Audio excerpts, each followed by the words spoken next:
All right, week 3 in my week in review series. This will be July 16th through the 22nd of 2017. 20 stories, well, 21. And I created this new and exciting intro graphic here in Photoshop. All right, our first story, which will be story or article 33, comes via Blacklisted News, Really Express UK. Just a warning here, there's some pretty racy ads there, so be careful. But anyway, it's all about China developing hyper muscular test tube dogs. I think other countries have done this before. We've got cloned sheep. We've got sheep that are producing some kind of spider silk that can be used in body armor. But now we've got China dipping into the genetic Pandora's box to create hybrid beings. And I've talked a lot about my thoughts on that in previous weeks, but here's another indicator that we're rapidly going to a place that may not be good here. Link 34, and the reason I do link 34 rather than link 2 is so you can, if you're just listening and the link pops up that you're interested in checking and you don't have the YouTube site open, you can just go to radioinfoside.com/links/ whatever this link was, 34. Once again, that's radioinfoside.com/links/34, and it'll take you right to the story, which is Colorado sold about 130 million worth of cannabis flower edible products and concentrates in May. And I have no problem with medical marijuana as long as it's actually dealing with a medical problem. But I don't know, I'll leave your opinions. The story actually comes from the Cannabist. If you want to read up on things and make your own opinion whether this is good or bad, I see it as a trend. It's generating a lot of money for municipalities, and even the ones that are resistant to this at first, once they see these millions of dollars of revenue coming in that they can tax, you're going to see a lot more places pushing to legalize marijuana and other current narcotics. So, interesting.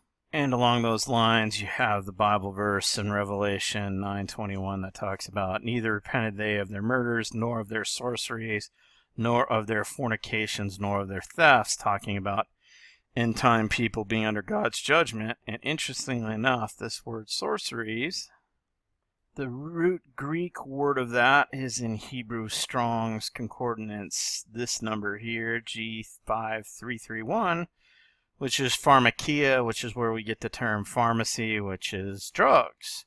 So you can look back here, nor of their drugs. So as we spin closer to the end times, you know, whether it's tomorrow or 1,000 years from now, I would expect to see drug use increasing. By the way, this little program here,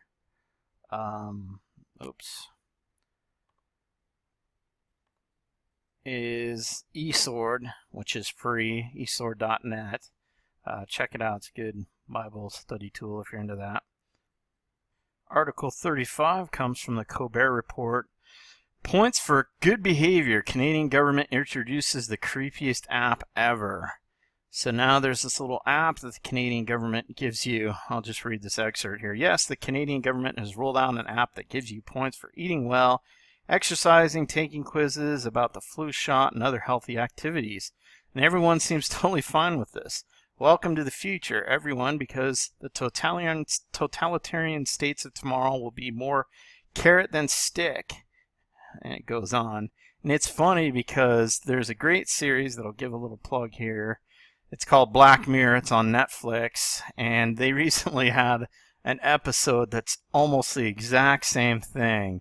The tyranny of social media. Here it's not quite government sponsored, but essentially everyone's rated from 1 to 5, and in order to be somebody you've got to have a rating above a 4, and if you're not, you kind of drop in your social rank. People won't talk to you, and you won't be able to live in certain areas, and it's just totally totalitarian. It's a great thing to watch, and unfortunately, according to the Colbert Report, and they've got a video here to watch, Canada's just bringing it all to life, which is unfortunate. Link 36 is a great one. It comes from the Computational Propaganda Research Project. Troops, Trolls, and Troublemakers, a global inventory of organized social media. It's a scholarly PDF, about 37 pages. But if you look here, organizational forms, government, politicians and parties, private contractors, volunteers, paid citizens, and budgets, and it gets all into how in like 28 countries they've got some form of organized social media campaigns that are linked to the government. Authoritarian regimes tend to be linked inwardly, while democracies tend to be linked outwardly with social media campaigns to influence, I guess, authoritarian regimes. But there's all sorts of information here, like the British Army 77th Brigade focus on non-lethal psychological operations using social networks like Facebook, Twitter to fight enemies by gaining control of the narrative in the information age. So here you are in all these social media playgrounds, and now they're becoming actual war grounds as the spectrum of conflict spreads into various mediums, and now it's in social media. Also, you got to be kind of careful now, because you tweet about some country's politics, and then you go to that country and they might discover your social media and take a dim view on that. So it's a whole new world, people. There's just another indication of that. All right, link 37 or article 37 comes from the Conservative Treehouse. It's actually called The Last Refuge in their blog. Great article, Multinational Corporations and the Export of American Wealth. It just gives you a real simple formula on how globalism and multinational corporations export American and other countries' wealth. Let's read the bullet points, and if you want to read a great article, go here and read it in depth. Multinational corporations purchase controlling interests in various national elements of developed industrialized Western nations. Then those corporations making the purchases are underwritten by massive global financial institutions. These banks and multinational corporations then utilize lobbying interests to manipulate the internal political policy of the target nation states, i.e. pumping billions of dollars into business schools, or that basically and all these groups like the Mises Institute and all these things. I'm pro-capitalism and all that, but I am not into globalized free trade in the sense without taking other factors like national security, health, and safety issues into consideration. Economists are one domain experts, one domain thinkers. They just think about economic efficiency. It's not all about economic efficiency. Anyway, last point. With control over targeted national industry of interest, the multinationals then leverage export of the national asset through trade agreements structured to the benefit of lesser developed nation states, excuse me, where they have previously established a proactive financial footprint. So, interesting, and you can read more in depth below. Article 38 comes via againstcronycapitalism.org. 35% year-to-date increase in retail bankruptcies. Places like Macy's, Sears, Kmart. Actually, Sears and Kmart are the same company. They're all just taking these huge beatings. The actual article is over here, which is Seeking Alpha. And it gets into, the various breakdown of the problems. I just wanted to include that there because a lot of people like myself are pro-Trump, and we tend to think that Trump's going to fix everything. There's a lot of structural things that aren't going to be so easy to fix. The momentum that's killing retail, which is a combination of online places like Amazon, which we can get into as far as them being antitrust violators, I would say, and there's just a variety of factors in this, so it's not all going to be peaches and cream here. Just a reminder. Link 39 comes from the Event Chronicle. This is kind of a fringe source, and I wouldn't normally cite it, but since it goes into 2 more Clinton deaths, what do I mean by those? We had a Republican operative committing suicide after a strange note. Haiti official who was about to testify against the Clinton Foundation found dead. They even had a term for this in Arkansas called Arkancide, which had, all these people in Arkansas that died.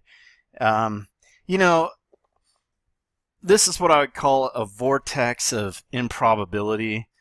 Like, you look at all the people that are attached to the Clintons that have died, and you can do an easy Google search on Clinton death list. There's armies of debunkers and lawyers that are trying to show that all these people died perfectly natural, unrelated deaths. But, it comes a time where, okay, some people around you die some strange deaths. And then 10 to 20 people around you die some strange deaths. And then 30 to 40, 50 to 60, and then it gets up into the hundreds. That, to me, is improbable. And, it could just be that the Clintons, just because they're high-profile politicians, just have connections to so many people that there's just a certain percentage of people that commit suicide or have strange deaths. And if you're a big name connected to all sorts of people, you're connected to various people that are going to have all sorts of weird deaths. But you start reading individual details, and I'll leave that for homework for you. These deaths are really strange, and the fact that so many strange circumstances surround the Clintons, we could do a whole radio emphasized show on that. We'll leave that for now, but add 2 more to the strange death list. All right, link number 40 is from the strategy page. Strategic weapons, North Korea hustles to get paid. If you really want to understand North Korea, but you don't want to put a lot of effort into it, this article is actually pretty decent. It talks about a little bit about North Korea's missile capabilities and how they're using those missiles kind of along a general pattern that they use, to where they basically rattle their saber every couple years, demand some kind of concessions from the West, whether it be food for their military. It's supposedly going to their people, but typically goes to the military and their elites first, or what have you. It's easier for Western societies to just roll over and give them what they want. But with Trump in there, it's kind of this, and the threat of electromagnetic pulse weapons, which we covered last week. North Korea's standard cycle here might actually break, because there's some people who are taking North Korea serious when it threatens us.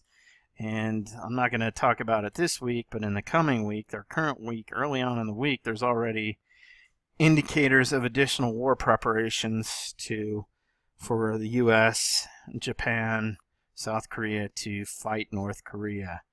But anyway, just kind of understanding the mindset of North Korea, this gives a good overview. So check it out. All right, it looks like Russia is on the move again. This is link 41 from the Geopolitical Monitor. Russia slowly tightens its grip on Georgia's South Ossetia. So basically, there was a war before Russia invaded Ukraine. By the way, the Russian-backed forces are still fighting Ukrainian-backed forces, and there's deaths almost every day. It hasn't stopped. But anyway, this article talks about a major east-west highway, and Russian forces that occupy parts of Georgia are now moving forward into a position where they can more easily seize that highway, or at least threaten it. It's just a little bit of encroachment. Other stories recently was Finland's preparation to fend off a Russian invasion. Russia's really interested in one of their islands. Russian aircraft are constantly probing Finnish airspace. And, the previous Cold War that went into a nice kumbaya briefly tends to be slowly going more towards a Cold War again, which is unfortunate for the world. Link 42 comes from Sign of the Times, or SOTT.net. Censorship and the tyranny over the mind, the failure of peer review. I wouldn't say necessarily that scientific peer review is a failure completely. This, by the way, this picture over here cracks me up. But, there's definitely problems with it. It's not a solution to keep science pure or to stop groupthink.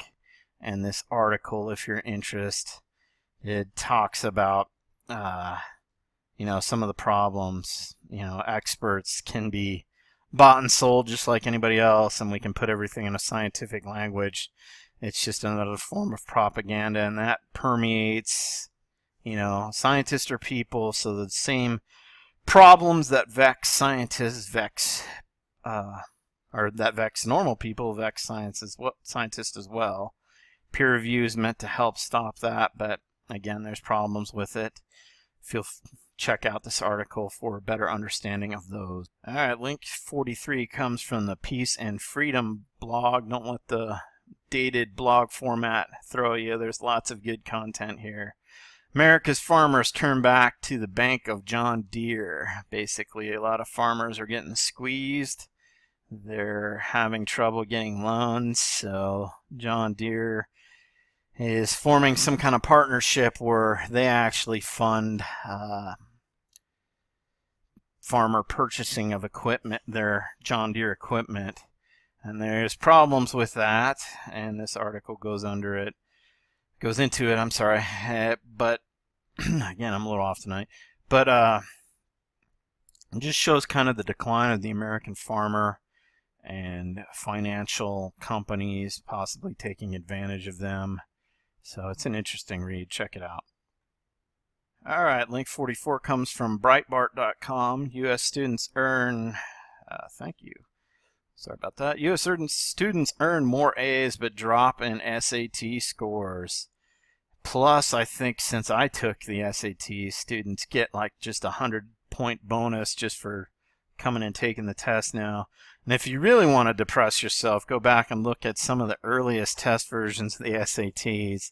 I doubt even 1% of our high school students could pass that now or get a decent score on it. I know I definitely couldn't. But, it's the whole everyone gets a trophy type participation society. And it's sad because so much pressure is on young people now to achieve academically that maybe teachers are becoming a little bit more afraid to give bad grades or, give everyone A's, because if they don't, it could affect kids' chances into getting into colleges, which is being sold perhaps falsely, that getting a college degree and going on and getting advanced degrees like masters and PhDs is a guaranteed source of wealth. We talked about last week some occupations that either require a bachelor's degree or don't even require a bachelor's degree that can get you up into the low $100,000 US salary wise. And I think a lot of people, you got to be careful. I'm not sure I'm going to cover an article, but student debt from 20 years ago is up like 210%, student loan debt, or 250%, something like that. So college is starting to become a trade-off.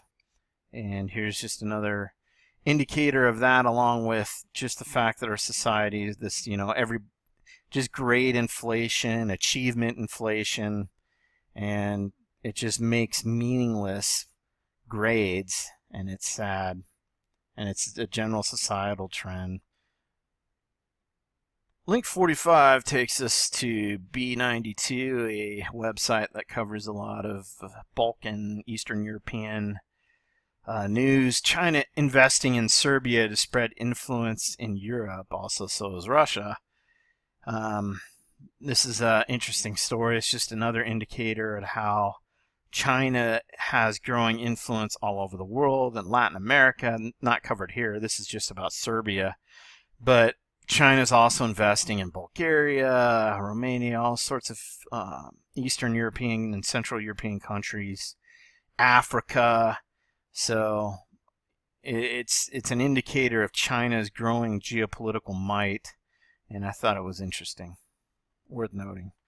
All right, link 46 comes from the National Interest: Why Killing Enemy Submarines is Not as Easy as It Used to Be. Basically, foreign countries, China, Russia, others, some of the Scandinavian countries really made breakthroughs in quiet diesel submarine technology that has bled to other countries like China.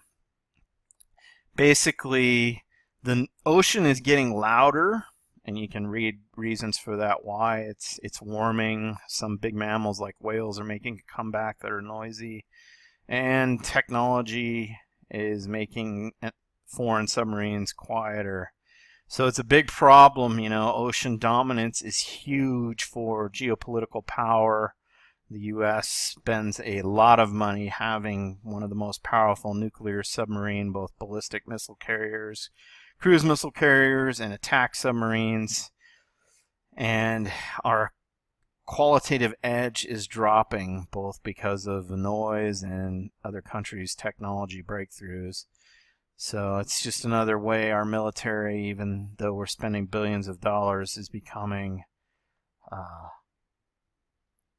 less effective. It's still the most powerful military in the world by leaps and bounds, but we need to be more careful how we use it.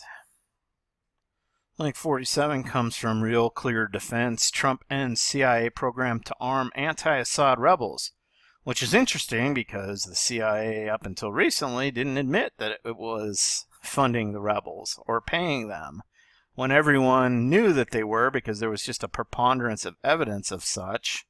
Now Trump comes in and kills that program that mainly happened under Obama. I think it might have somewhat happened under Bush as well, of regime change against Syria. I'm not saying Assad was a good guy, but I'm saying this Arab Spring op to dethrone this guy has cost 330,000 deaths at least, caused millions of people to migrate, has caused Europe to open the floodgates to not only Syrian migrants, but also migrants from other countries that are predominantly low-skilled and Islamic, so the whole face of Europe is changing, and I talked about that in a podcast. So yeah, this whole op to remove Assad has extreme consequences, has been going on for years. This guy's still there and has done untold damage to Syria and changed the world for the worse. I'm glad Trump ended it. It's just a shame that it went on this long. It either should have gotten rid of him quick or shouldn't have happened, in my opinion. And I could talk more on that, but I won't. Alright, link 47 comes from Now the End Begins. Ice cold Florida teens film and mock drowning disabled man while never coming to his rescue, just showing how warped and jaded our society is. Here there's a Bible verse. This know also in the last days perilous times shall come, for men shall be lovers of their own selves, covetous, boasters, proud, blasphemers, disobedient to parents, unthankful, unholy, without natural affection, truce breakers, false accusers, incontinent, fierce, despisers of those that are good. Well, this seems to kind of play out in this article, where basically a disabled man fell in the water and a bunch of teens, here's the video of it, I'm not going to start playing it, just basically made fun of the guy as he drowned and died, with none of them calling 911, none of them trying to help the poor guy. They just filmed it and then immediately posted it up to social media. What a sad state of affairs on humanity, at least for these people who didn't try to save this guy. Very sad. Link 49 comes from Blacklisted News. The feds just expanded civil asset forfeiture laws nationwide. It's actually a Zero Hedge article. So let's go there and check it out.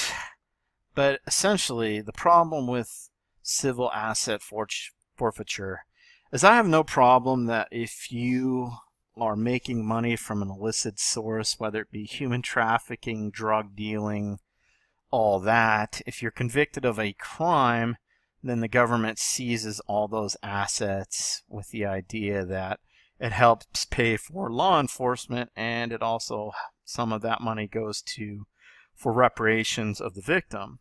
The problem with civil asset forfeiture in the United States is often they just seize the assets. There's no due process or limited due process, and even if you're found innocent, it's a real pain to get those assets that were seized from you back. And another thing, in a declining era of state budgets, municipality budgets all getting the squeeze, you know, law enforcement can become addicted to this money, so they like it. And the fact that Sessions is trying to expand this, to me, shows that he's really not the right man for the job for the Attorney General. And more will play out on that next week. But I like Jeff Sessions, but he's just not the man. And here's another indicator of that. And the due process, lack thereof here, is a serious problem. All right, link 50 is the big one for this week. Wisconsin company to implant microchips in employees. This one comes again from blacklistednews.com. It's actually sourced from, let's go there, a local news outlet, 5 Eyewitness ABC News, probably out of St. Paul, Minnesota, I guess. So yeah, getting that little microchip in your hand. This is from, what's the name of the company? 3 Square Market, and they basically design vending machines for the workplace, and they're encouraging their employees, but according to this article, no one who works at 3 Square Market is actually required to get the chip implant. If you don't, you'll look like a non-conformer and religious nut, right? So, anyway, it's a chip, not on the back of your right hand, but in between, I guess, or your left hand, between your forefinger and thumb. Other Norwegian companies have, or not Norwegian, but one of the Scandinavian countries has done the same thing, where they're implanting a microchip, and it's basically so you can wave your hand, in this case, to access vending machines. The company that was doing it, one of the Scandinavian companies, was doing it for access to rooms and such. It seems to be a growing trend. Now, do I think a microchip like this in your hand is necessarily the mark of the beast that the Bible talks about? No. But would I get one on the back of my right hand or my forehead? No. And why wouldn't I? Let's go to Revelation 13:16 through 17. It's talking about an end-time leader, and he causeth all, both small and great, rich and poor, free or bond, to receive a mark in their right hand or in their foreheads, and that no man might buy or sell save he that had the mark, or the name of the beast, or the number of his name. So basically, we're talking about an end times scenario here where there's a ruler who causes people to take a mark and they can't buy or sell. And so you can understand why some of us are a little suspicious, where we have these vending machines, probably don't take cash, or might take cash now but maybe won't in the future, where basically you have a chip, you just put your chip up near the machine, it reads it, or a mark, and that's how you do commerce. And eventually these machines might get to the point where they either won't accept cash and they'll only accept people who have a chip implant or mark. So you can see why Christians are getting a little paranoid. I actually think that the mark of the beast will be more than just a microchip. It'll have other components that are probably genetic. But this is a growing trend. You know, I wouldn't be real hip to get one of these implanted in me. And but here it comes. Link 51 actually comes via UFO conjecture. It's actually sourcing a New York Times article. Don't believe in God? Maybe you'll try UFOs. Basically, the secular author of this article's take is basically, there's just some people that have a religious mindset, and as societies become more secular and reject God, he says, well, maybe people will just start believing in aliens and UFOs, since it'll occupy that religious mind. I would argue, I would look at it differently, obviously, me being a Christian, that people are rejecting God, and there's a lot of demonic psyops out there that are putting out alternative worldviews to entice people to believe things. You know, people have that desire to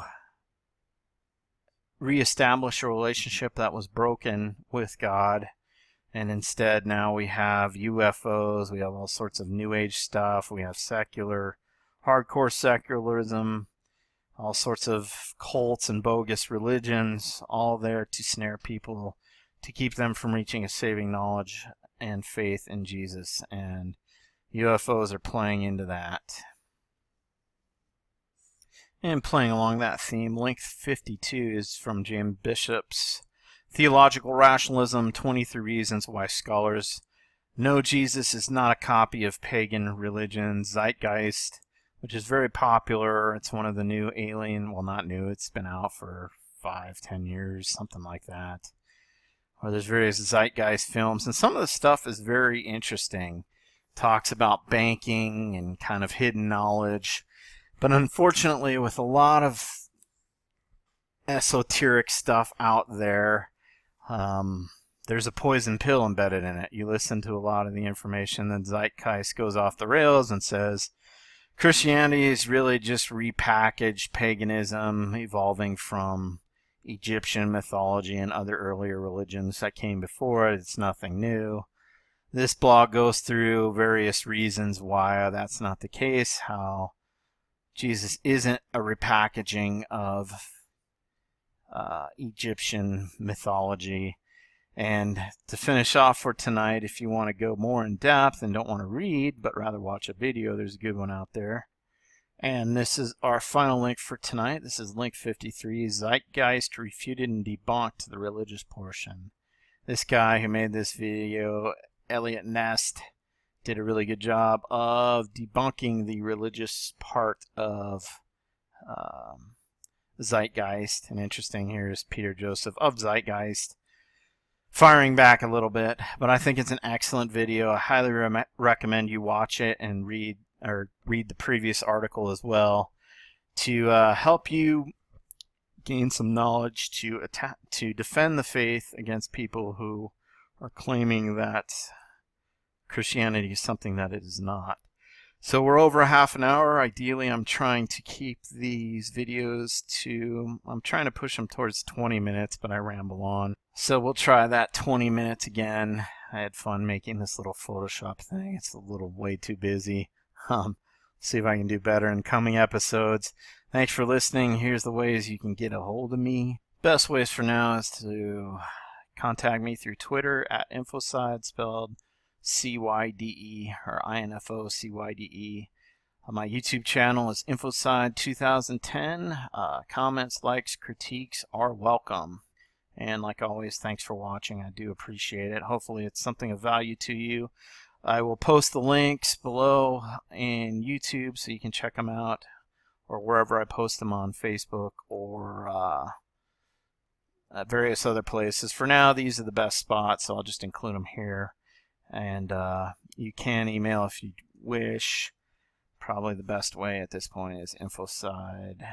Actually, let's do this. radioinfocide@gmail.com. Again, thanks for watching. Have a good night.